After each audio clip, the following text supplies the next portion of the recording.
Since the beginning of time, mankind has been hunting to put food on the table. And yeah, by the way, they also like trophies. Trophies of what they've done, to be able to hang around and say, see what I did? See what I did? What a great man I am. I'm a hunter. Okay. Throughout the ages, they've still been doing that. My wife has a whole bunch of deer racks around here that she has hunted over the years.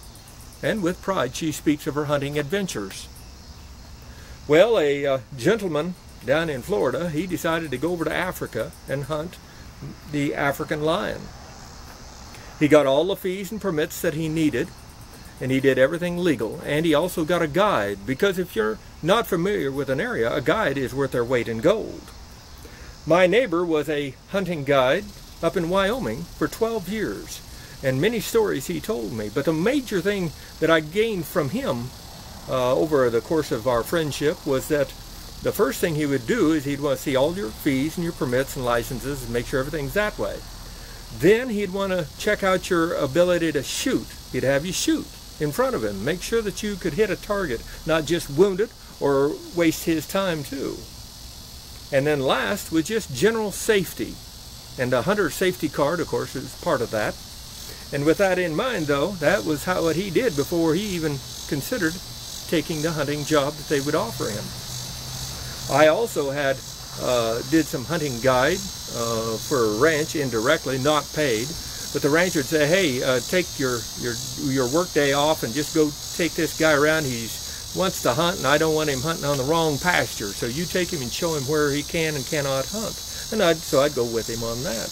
But again, before we would leave the yard, I'd say, I want to see your license, make sure everything's legal and licensed up, so that if we were stopped by the game parks, I want to make sure that I'm not in trouble too, indirectly.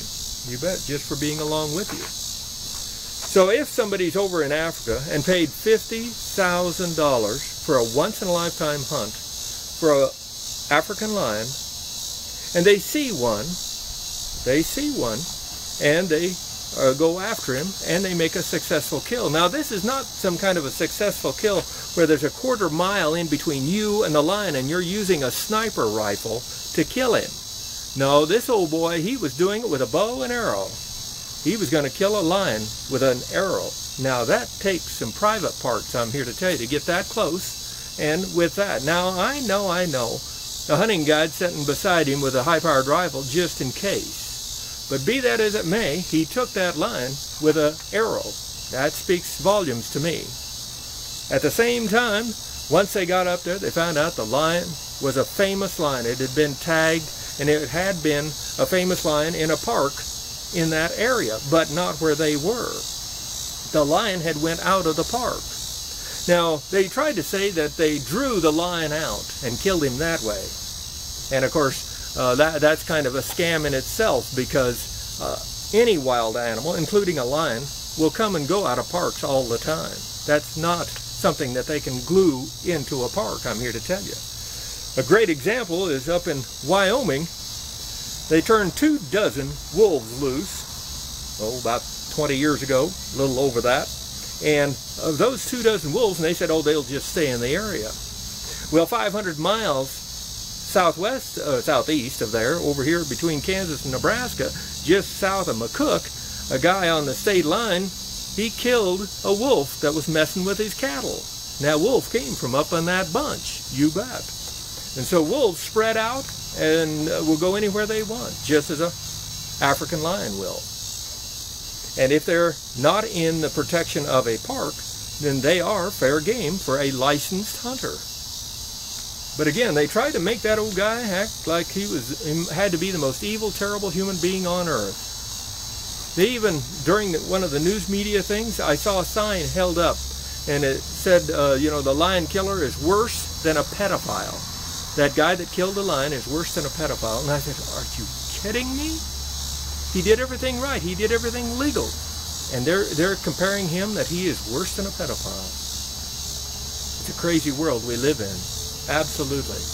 This is McCook's Mr. Bill saying, no matter what you do, though, whatever your hobby is, whether it's hunting and trophy hunting, or whether it's me trying to grow a tomato so big I can't lift it, whatever it might be, enjoy it and fight for the right.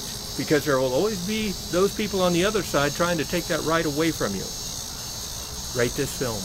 How do you know you're having a good year in the garden? Look at this. Unreal. These two came from one plant, and they'll produce that much again before a frost, or maybe more. You bet. A lot of good quality tomatoes. You bet. Can't hardly ask for better. Grown right in the yard. We're heading toward that 1,000-pound mark.